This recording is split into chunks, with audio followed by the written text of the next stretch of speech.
El día de hoy, como lo anunciamos antes de la pausa, está con nosotros el doctor Edmundo Arévalo Luna. Es un destacado psicólogo, además director de la Escuela de Psicología de la Universidad Privada Antero Borrego. Y justo el día de hoy han iniciado labores escolares los colegios privados. Y el día 14 de marzo, según se ha dispuesto, inician los colegios públicos.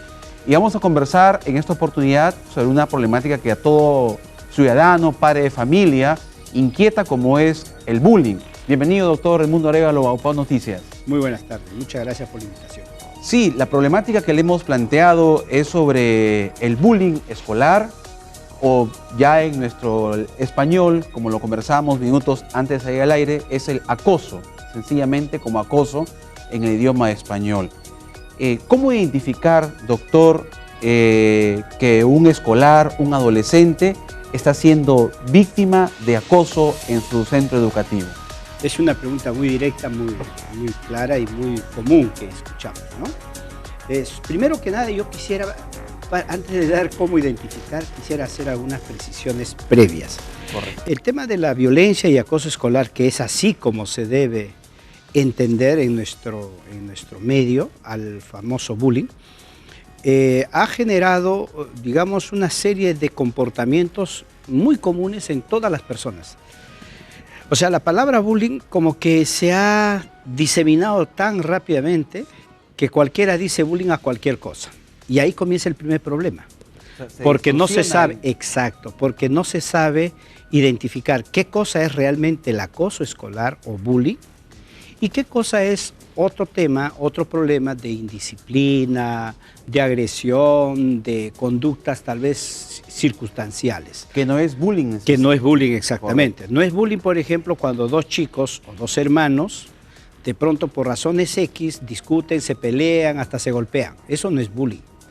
Para que sea bullying, tiene que haber varias características y eso es importante precisar. Para que justamente yo pueda saber qué hacer como padre o como maestro, debo saber primero qué cosa es bullying y qué cosa no, para poder entenderlo. Saber discernir lo uno de lo Exacto. otro. Entonces, para entender, primero el bullying o el acoso y la violencia es una forma de agresión que puede ser directa o indirecta, donde hay una serie de elementos que se constituyen como los factores o los indicadores. Por ejemplo, el hostigamiento, el apodo, el insulto, la beligerancia, el aislamiento social, el hacerle la ley del hielo o el evitar que la persona o el niño o el joven pueda integrarse a un equipo, a un grupo. Entonces nosotros estamos hablando de una forma de violencia. Ese es un primer factor. Segundo, hay que entender que para que sea violencia y acoso escolar, esto se mantiene durante un determinado tiempo. Pero una pelea de dos hermanos es del momento. Claro, es pasajera, instantánea. Claro. Tercero, existen tres protagonistas importantes en el bullying o en el acoso escolar. Hay un agresor que ejerce dominio o dominancia en la víctima que tiene una actitud de sumisión. Existe otro grupo que es el espectador.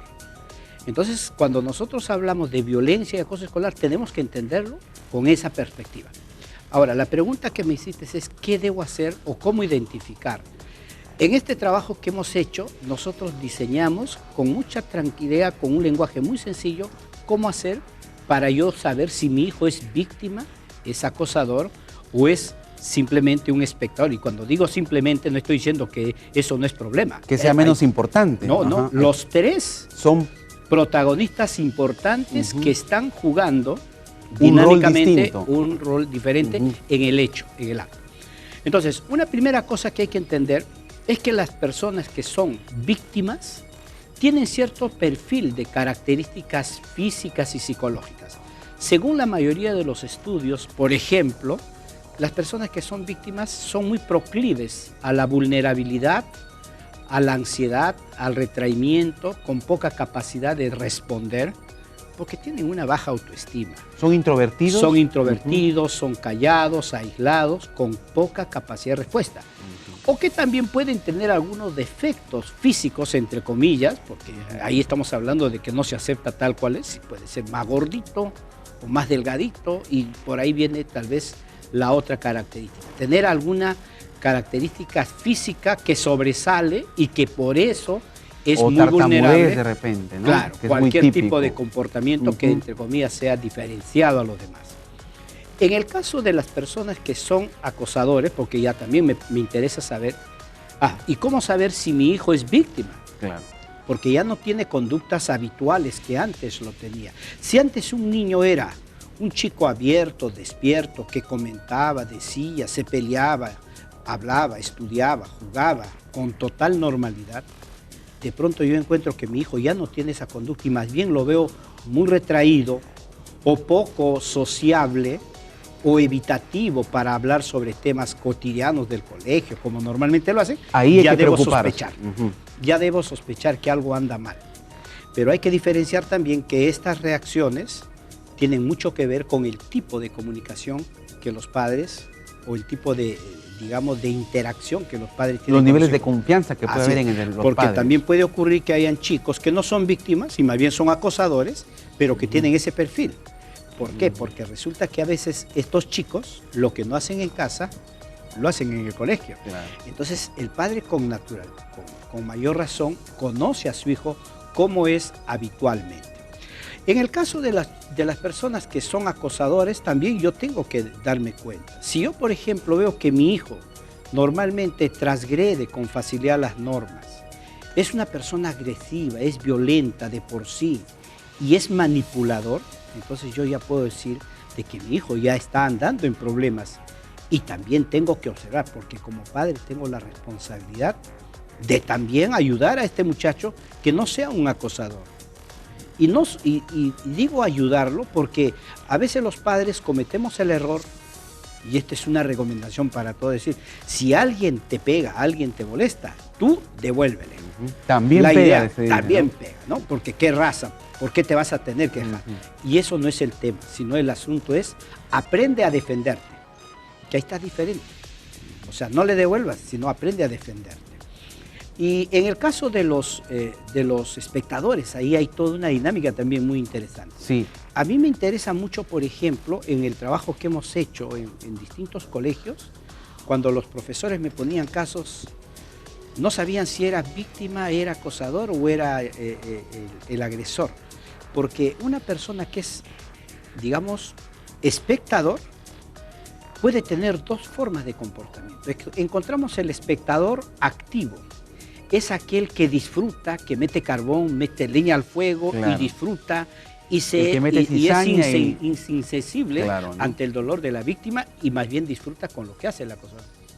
Pero existen también los espectadores pasivos, que son los que llevan o conocen del hecho, pero no tienen capacidad de poder defender. ¿Por qué? Porque tienen la sensación de que si ellos se meten, pueden ser las próximas víctimas. Entonces, al entender esa situación, yo como padre debo de conversar con ellos sobre estos temas, que son los temas cotidianos, ¿no? Y ahí tal vez viene una recomendación muy común que hacemos.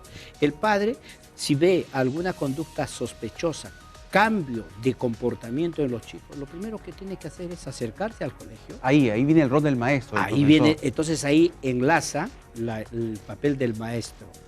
Y de ser posible, buscar la ayuda profesional, que lógicamente eso va a permitir tener mayor seguridad y certeza si es o no protagonista de este tipo de actos.